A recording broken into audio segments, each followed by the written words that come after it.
আমি আপনাদেরকে বাংলাদেশের বর্তমান রাজনৈতিক প্রেক্ষাপটে দুই একটি কথা বলতে চাই। আমরা আগে বক্তব্যের সময় বলতাম দেশ একটা ক্রান্তিকাল অতিক্রম করছে। এখন কিন্তু ক্রান্তিকাল নয়, দেশের স্বাধীনতা সার্বভৌমত্ব এখন প্রশ্নবিদ্ধ হয়েছে। বাংলাদেশের স্বাধীনতার পতাকা, বাংলাদেশের সার্বভৌমত্ব থাকবে কি থাকবে না, সে অস্তিত্বের জায়গায় এখন আমরা দাঁড়িয়ে গেছি। সেদিন আমাদের প্রধানমন্ত্রী বললেন, বা কি বললেন, যে হিন্দুস্তানকে তো করিডোর আগেই দিয়ে দিয়েছি, ওই সমস্যা তো হয় নাই। কি বলছেন না? আবার উনি বলেছেন হিন্দুস্তানকে যা দেওয়ার সব দিয়ে দিয়েছি। বলেছেন না? কি হয়েছে? কিছুই তো হয় না। হয়েছে বাংলাদেশের 18 কোটি মানুষের অন্তর জ্বালা। কি অন্তর জ্বালা জানেন? আপনি বাংলাদেশের ভূখণ্ডের উপর দিয়ে, আমার বুকের উপর দিয়ে হিন্দুস্তানের ট্রেন চালাবেন, আর আমার প্রতি বছর আপনি ওই সীমান্তের মধ্যে কি করেন? ওই কুখ্যাত পাকিস্তানিরা গণতন্ত্রের জন্য, স্বাধীনতার জন্য যে আন্দোলন করা হয়েছিল, সেদিন পাকিস্তানিরা যত মানুষকে গুলি করে হত্যা করে না, তার চেয়ে বহুল মানুষকে আপনি আপনার কাকাতারা জেলার মধ্যে বাংলাদেশের নিরীহ মানুষকে নির্মমভাবে হত্যা করেন। কি অন্তর্জালা জানেন? ভারত বাংলাদেশ অভিন্ন 54টি নদী আছে। আপনি সেই 54টি নদীর মধ্যে উজানে পার দিয়ে আমার পানির নিয়ম থেকে আমার দেশকে বঞ্চিত করেছেন। অন্তর্জালা তো আমাদের আছে। আপনি এখনো পর্যন্ত তিস্তা চুক্তি করতে পারেন নাই, তিস্তা পানি আনতে পারেন নাই। অন্তর্জালা তো আমাদের আছেই, বাংলাদেশের মানুষের আছে না ভাই? আমার দেশের ভাইরা এক টুকরো জমি বিক্রি করে যখন বিদেশে লোক পাঠায়, সে কঠোর পরিশ্রম করে এভিডেন্স পাঠায়, সেটা আমার দেশের অর্থনীতির জন্য একটি উন্নয়নের বিশাল ধাপ। অথচ আপনি বাংলাদেশে লক্ষ লক্ষ হিন্দুস্তানি মানুষের চাকরি দিয়ে সেই এভিডেন্সকে আবার চট্টগ্রাম বা হিন্দুস্তানে পাঠিয়ে দেন। সেই অন্তর্জালা তো আমাদের আছে। অন্তর্জালা কি হয়েছে? আছে আরেকটা। আমি ভোট দিতে চাই, আপনি ভোট দিতে চান আপনার প্রতিনিধি নির্বাচন করার জন্য। আমরা বসে আছি হাজির সিপাহীকে ব্রাহ্মণপাড়া এবং পরিচয়ের এমপি নমিনেশন দিয়ে ভোট দেওয়ার জন্য বসে আছি। সেই ভোটের অধিকার কেড়ে নিতে হিন্দুস্তান এই সেবাদাস পুতুল সরকারকে বাংলাদেশের রাষ্ট্রীয় ক্ষমতায় বসিয়ে আমার আপনার ভোটের অধিকার কেড়ে নিয়েছে। অন্তর্জালা। আমার বুকের উপর দিয়ে ট্রেন চলবে, পদ্মা সেতু। আপনারা বলছেন নিজের টাকায় নিজের সেতু। এত দ্রুত কিভাবে পদ্মা সেতু হয়েছে? কারণ কি জানেন? ওই যে ট্রেন ট্রানজিট হিন্দুস্তানের, সেটাকে নিশ্চিত করার জন্যই করেছে। আবার আমার টাকায় পদ্মা সেতু, তা আমার টাকায় যদি পদ্মা সেতু হয়, কিস্তি দেন কিসে? কি বলেন? আমরা চৌধুরী একটু পরে বলছি, আমাদেরকে কি বানাইছে একটু পরে বলছি। বন্ধুগণ, এই পুতুল অবৈধ, এই তল্পিবাহ হিন্দুস্তানের চামচা এই সরকার রাষ্ট্রীয় ক্ষমতায় অধিষ্ঠিত হয়। আবার এই দেশের কিছু দালাল আছে, তাদেরকে দিয়া চকিদারি কাজ করায়। বেনজিরের কথা শুনছেন না?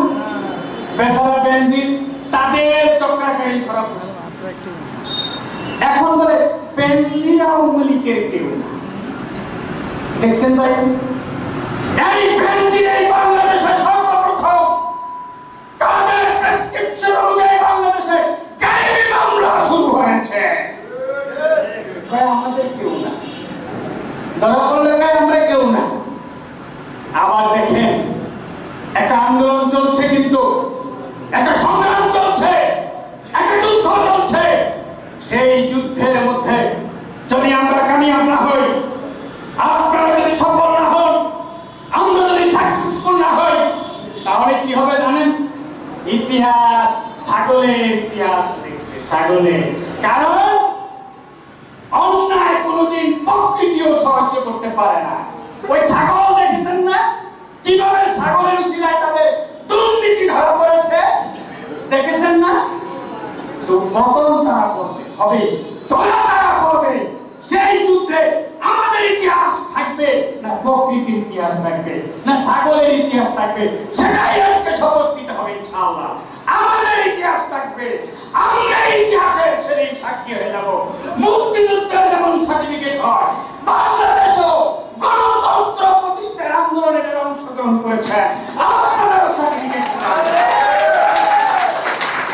আবার দেখেন কয়েকটা এমপি আছে, এমপি ধরা কোন টুকরা টুকরা হয়ে যায়, হয়ে গিয়া জোর গলায় বলতে পারে না আমার এমপি। ওই যে তা কি জানি একটা এমপি মরে গেছে, জোর বলতে পারে না যে আমার এমপি মারা গেছে। কি করেন জানেন? এদের অপকর্মে শেষ নাই, শেষ নাই, শেষ নাই। এই দেশটাকে লুটে লুটে গিলে খেয়ে ফেলেছে।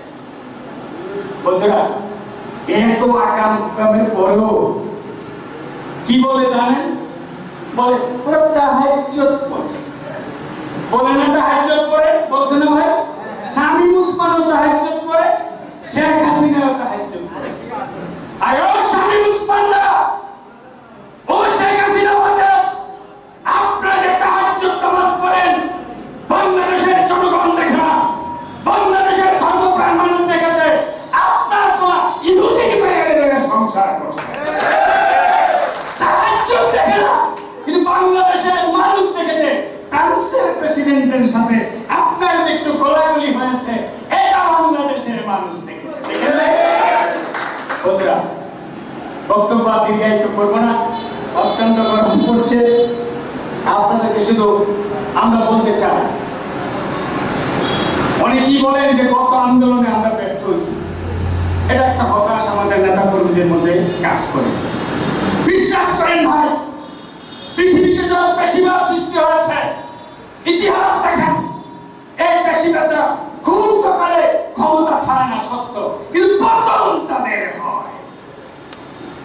এই নির্বাচনে বাংলাদেশের জনগণ তাদেরকে নির্মমভাবে প্রত্যাহার করেছে। এটাই হচ্ছে আপনাদের ক্যারিয়ার, এটাই হচ্ছে আন্দোলনের সফলতা। এটা অব্যাহত থাকবে ইনশাআল্লাহ। পৃথিবীর একটি দেশ আছে, আমার নামটা স্মরণ আসছে না, সেই দেশের স্বৈরশাসকের পতন হওয়ার পর ফাঁকের মধ্যে তার মূর্তি বানিয়ে রেখেছে। ফাঁকে যখন লোক ঢুকে, আগে তার একটা সুতা মাইয়া থুতু মাইয়া ঢুকে। বাংলাদেশে তোমার এক সময় মমি বানিয়ে সেই মমির মধ্যে তোমাকে ঘৃণা নিক্ষেপ করা হবে। সেই দিন বলে আজকে দ্রব্যমূল্যের বাজার অস্থিতিশীল। আপনি প্রতিদিন কর পাচ্ছে, নিয়ন্ত্রণ করার কেউ নাই।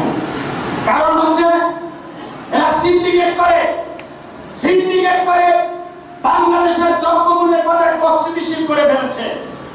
এরা নিয়ন্ত্রণ করতে পারে না, কারণ তারা জনগণের ভোটে নির্বাচিত সরকার। বন্ধুগণ, বাংলাদেশ জাতীয়তাবাদী কৃষক দল কৃষকের জন্য কথা বলে। আজকে দেশটা কোথায় জানেন আপনারা? এই যে মাটি দেখছেন, আপনার দুই পাশে কৃষি জমি আছে। এই কৃষি জমিগুলো পৃথিবীর কোন দেশে নদীর নাই। যে যেভাবে খুশি সেভাবে কৃষি জমি ধ্বংস করে ফেলছে। বিশাল বিশাল সেখানে প্রজেক্ট করছে, ইন্ডাস্ট্রি হচ্ছে, শিল্প প্রতিষ্ঠান গড়ে তুলছে, বড় বড় পার্ক হচ্ছে। প্রতিনিয়ত আমাদের প্রচুর পরিমাণে কৃষি জমি কৃষি খাত থেকে কি হচ্ছে, শেষ হয়ে যাচ্ছে। এটাকে কোনো নিয়ন্ত্রণ করা হচ্ছে না। কেন হচ্ছে না? এদেশের কৃষি খাত ধ্বংস হলে হিন্দুস্তানের লাভ হবে, তারা এই দেশকে বাজারে পরিণত করবে। সেজন্য এই দেশের কৃষি খাতকে তারা ধ্বংসের পায়তারা করছে। আপনাদের মনে আছে বিনামূল্যে সার দিব বলছে না? সার দেন, আরে বিনামূল্যে দূরে থাকো। আমার নেত্রী বেগম খালেদা জিয়া যেই দরে সার রেখে দিয়েছে, 300 টাকা ইউরিয়া সার আজকে 1200, 1300, 1400 কোন কোন ক্ষেত্রে এলাকায় এসে 1600 টাকা বিক্রি করা হচ্ছে। আবার যে সার আমদানি করা হচ্ছে, সে আমদানি করা সার এদেশের কৃষি উপযোগী নয়। বর্ষাকালে আমাদের এখানে পানি হয় কিনা জানি না, পানি হয় কিনা জানি না, বর্ষাকালে পানি কেন দেখেন চুলকা। যারা মুরব্বী আছেন কৃষিকাজের সাথে জড়িত দেখবেন যে চুলকায় কিনা, এটা হচ্ছে সারের বিরূপ প্রতিক্রিয়া। এটা এদেশের আবহাওয়ার সাথে সামঞ্জস্যপূর্ণ।